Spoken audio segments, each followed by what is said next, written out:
क्या इस भयंकर गर्मी में किचन के कामों से आप भी परेशान हैं? खास से लेकर शाम तक हमारे 3 दफ़ा किचन में काम होते हैं, जिन्हें कि इतनी गर्मी में करने का बिल्कुल भी मन नहीं करता। आपके साथ भी अगर ऐसा ही होता है, आपका भी इतनी गर्मी में किचन में काम करने का दिल नहीं करता, तो आज इन छोटे-छोटे से टिप्स के साथ आपके किचन के काम बहुत ज़्यादा आसान होने वाले हैं और बहुत ही कम वक़्त में आप अपने किचन के कामों को समेट भी सकती हैं। अस्सलाम वालेकुम एवरीवन, कैसे हैं आप सब लोग? उम्मीद करती हूँ कि आप सब लोग बेहतर होंगे, खुशहाल होंगे और मज़े में होंगे। अल्हम्दुलिल्लाह हम लोग भी सभी बेहतर हैं। गर्मी में हम अपने किचन के कामों को किस तरह से समेटें, कैसे हम मैनेज करें कि कम वक्त में हमारे घर के जो काम हैं यानी कि किचन के हमारे काम जो हैं झटपट से हो भी जाएं, किचन भी हमारी साफ़ सुथरी बनी रहे और साथ ही ना फिर हमें भयंकर गर्मी में किचन में इतना सारा वक्त ना देना पड़े। तो सबसे पहली टिप आती है कि मॉर्निंग में ना आपने अपने किचन के कामों की जो शुरुआत है वो सुबह जल्दी ही कर देनी है। फजर के बाद आपके घर के हर एक मेंबर सो रहे होते हैं यानी कि ख़ास करके बच्चे जब उठ जाते हैं ना तो हमारा काम वहीं लेट होना स्टार्ट हो जाता है। तो जब तक आपके बच्चे उठें तब तक आप अपने ब्रेकफास्ट की जो भी प्रिपरेशन है वो सारी करके रख दें। तो बच्चे सो रहे थे, आप लोगों ने देखा क्लिप में।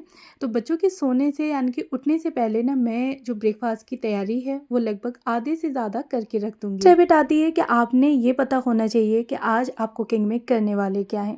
अक्सर करके हम लेडीज़ के साथ ना यही प्रॉब्लम होती है कि हम लोग किचन में जाकर सोचते हैं कि आज हम खाने में क्या बनाएं या फिर हम ब्रेकफास्ट में क्या बनाएं। अगर यही हमारी पहले से ही प्री प्लानिंग होती है ना कि हमें बनाना ये है, तो हमारा ना किचन में जाते ही हाथ जो है वो अपने आप ऑटोमेटिक चलना स्टार्ट हो जाता है और झटपट से हमें खड़े होके वहाँ पे जो 10-5 मिनट हम सोचने में टाइम वेस्ट कर रहे होते हैं ना, चीज़ों को देखने में, तो वहाँ पे ना हमारा वो टाइम बच जाता है। अच्छा, बच्चे सो रहे थे, मैंने ना यहाँ पे मैंगो शेक के लिए मैंगो को कट करके रख दिया।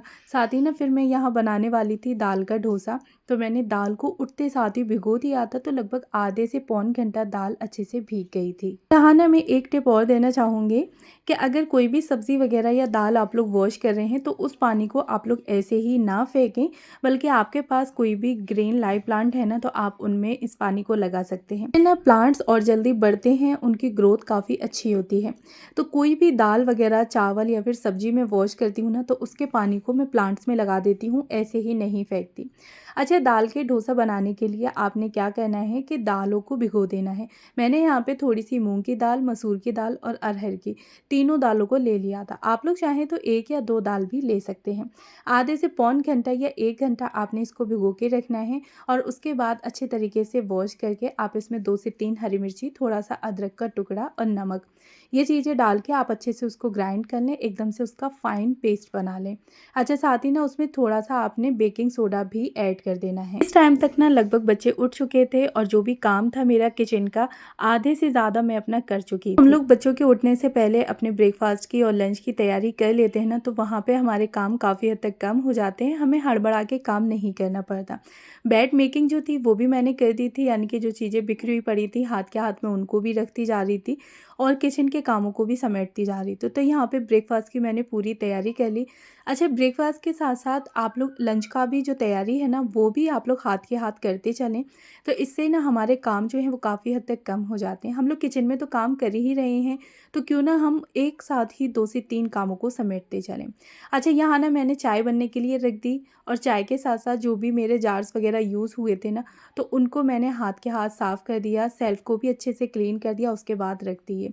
चाय को बॉईल होने में जितना टाइम लगेगा यानी कि चाय को पकने में 5 से 7 मिनट लगेंगी, तो उतने टाइम में जो भी बर्तन थे ना बास्केट के, तो हाथ के हाथ मैं उनको भी लगा के रख दूँगी, जिससे कि बास्केट मुझे खाली मिले और ब्रेकफास्ट के या लंच की तैयारी के जो भी गंदे बर्तन होंगे ना तो वो मैं बास्केट में भर के रख दूँगी। तो किचन में जब हम लोग काम कर रहे हैं तो वहाँ पे ना हमें ये चीज़ आनी चाहिए कि हाथ के हाथ और जो भी काम हमें दिख रहा है, हमें नेक्स्ट टाइम के लिए उसको नहीं छोड़ना है, बल्कि हाथ के हाथ कामों को अपने समेटते हुए चलना है। तो यहाँ पे देखिए जो भी सेल्फ वगैरह मुझे क्लीन करनी थी, चाय पकने में मैंने उसको भी क्लीन कर दिया, साथ ही बर्तनों को भी लगा दिए और जो भी मुझे ब्रेकफास्ट की तैयारी करनी थी ना, जैसे कि चाय बनाना और मैंगो शेक बना के रखना, बैटर मैंने पहले ही बना के रख दिया था डोसे के लिए, तो ये सारी चीज़ें मेरी इजीली हो भी गई और मुझे ज़्यादा वक्त भी नहीं लगा। पर एक काम के लिए हमें पहले से प्री प्लानिंग करके रखनी है, अपने माइंड को पूरे तरीके से सेट करके रखना है, तो इससे ना हमें टेंशन भी नहीं रहती और साथ ही ना हमारे काम आराम से होते चले जाते हैं स्ट्रेस फ्री। फर्स्ट में ना आप लोग ऐसे ऑप्शन रखें जो कि प्रोटीन रिच हों और बहुत ही जल्दी झटपट से बन भी जाएं, आपके लिए भी हेल्दी हों, साथ में आपके बच्चों के लिए भी हेल्दी हों। तो दालों का जो डोसा मैं बना रही हूँ ये काफ़ी अच्छा है, प्रोटीन रिच डोसा है और बहुत ही इजी झटपट से बनने वाला भी है। तो बैटर आपने देखा कि मैंने कितना पतला रखा था, तो बस इसी तरह से आपने बैटर रखना है।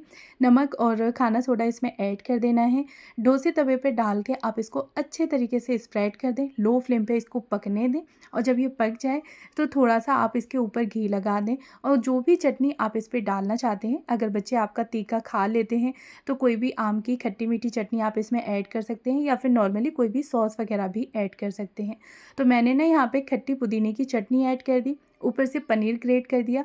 तो ये हमारा हेल्दी प्रोटीन रिच जो ब्रेकफास्ट है वो बन के रेडी हो गया। अपने और हस्बैंड के लिए ना मैंने यहाँ पे चाय बना ली थी 2 कप और बच्चों के लिए मैंने मैंगो शेक बना के रख दिया था। तो बस कुछ इस तरह से आपने अपने कामों को किचन के सेट करके रखना है। अच्छा जी, अब बारी आती है कि किचन में ना हमारे फ्रिज भी होता है जिसमें कि हम बहुत सारी अपने खाने पीने की चीज़ों को रख रहे होते हैं, ख़ास करके समर्स में, जो कि अगर बाहर रखेंगे ना तो वो चीज़ें हमारी ख़राब हो जाएंगी एक टाइम से दूसरे टाइम में ही। तो आपने ना फ्रिज की भी जो क्लीनिंग है वो टाइम टू टाइम करते रहना है, यानी कि वीक में एक दिन आपने अपनी फ्रिज की क्लीनिंग के लिए ज़रूर निकालना है, जिसमें कि आपको ये पता चल सके कि कौन सी फ्रिज में एक्स्ट्रा सामान रखा हुआ है या कौन सी ऐसी चीज़ें हैं जो आप लोग बिल्कुल देख ही नहीं पा रहे हैं, पीछे की तरफ चली गई हैं। इस तरह से आप लोग वीक में एक दफ़ा अपने फ्रिज की क्लीनिंग करते रहेंगे तो फ्रिज में ना एक्स्ट्रा सामान भी जमा नहीं होगा और डेली डेली ही आपने ये देखना है कि कौन सा सामान आपने एक दिन पहले, यानी कि कोई भी सब्ज़ी वगैरह आपने एक दिन पहले रखी थी तो नेक्स्ट डे आप उसको यूज़ कर सकें। अच्छा, इस तरह से जब हम लोग क्लीनिंग करते रहेंगे ना फ्रिज की तो कोई भी सामान हमारा वेस्ट नहीं होगा, साथ ही ना जो इलेक्ट्रिसिटी है वो भी कम खपत होगी क्योंकि हम लोग अपने फ्रिज में एक्स्ट्रा सामान नहीं रख रहे हैं। साथ ही ना हमारे खाने की भी बेकदरी नहीं होगी क्योंकि हम अपने खाना जो भी रखा हुआ है फ्रिज में वो टाइम टू टाइम देख रहे हैं, तो वो खाना हमारा ख़राब नहीं होगा। तो बस फ्रिज की डीप क्लीनिंग भी आप लोगों ने वीक में एक दफ़ा ज़रूर करनी है। कोई भी सेल्फ वगैरह अगर आप लोग वीक में टाइम नहीं देना चाहते तो 1 से 2 दिन के बाद कोई भी एक सेल्फ या विंडो वगैरह आप लोग क्लीन कर सकते हैं। तो इससे फिर ना आपको महीने में पूरे फ्रिज की डीप क्लीनिंग करने की ज़रूरत नहीं पड़ेगी, बल्कि हमेशा ही आपका फ्रिज जो है वो एकदम से साफ़ सुथरा बना रहेगा। मैं ना इस तरह से अपने फ्रिज को वीक में एक दफ़ा 10 मिनट ज़रूर देती हूँ और 10 मिनट में ही हमेशा मेरा फ्रिज जो है वो चमचमाता रहता है। कोई भी दाग धब्बे अगर लग जाते हैं तो वो मैं हाथ के हाथ उनको क्लीन कर देती हूँ और बास्केट के नीचे अगर जो चीज़ कोई भी गिर जाए, पानी वगैरह या फिर, तो वो वीक में जब मैं एक दफ़ा अपने फ्रिज को क्लीन करती हूँ ना तो उस टाइम पे काफ़ी अच्छे से क्लीन कर देती हूँ, तो फ्रिज मेरा हमेशा चमचमाता रहता है और इसी बहाने से जो भी हमारी लाइट की खर्च होती है ना वो भी काफ़ी हद तक कम होती है। मैं ना फ्रिज के साथ साथ और भी हमारे ऐसे इलेक्ट्रिक अप्लाइंसेज होते हैं जो कि हमें टाइम टू टाइम उनकी क्लीनिंग करना ज़रूरी होती है। ये सामान जो है वो हमारे किचन के कामों को काफ़ी हद तक कम कर देते हैं। इसी तरह से आपकी मिक्सी हो गई, सैंडविच मेकर हो गया, तो ये चीज़ें आप लोग हाथ के हाथ क्लीन करते रहें और जब भी आप लोगों ने मसाला पीसा है या कोई भी जूस वगैरह बनाया है, शेक बनाया है, तो उसी टाइम पे आप अपनी मिक्सी को, जूसर को अच्छे से क्लीन कर दें।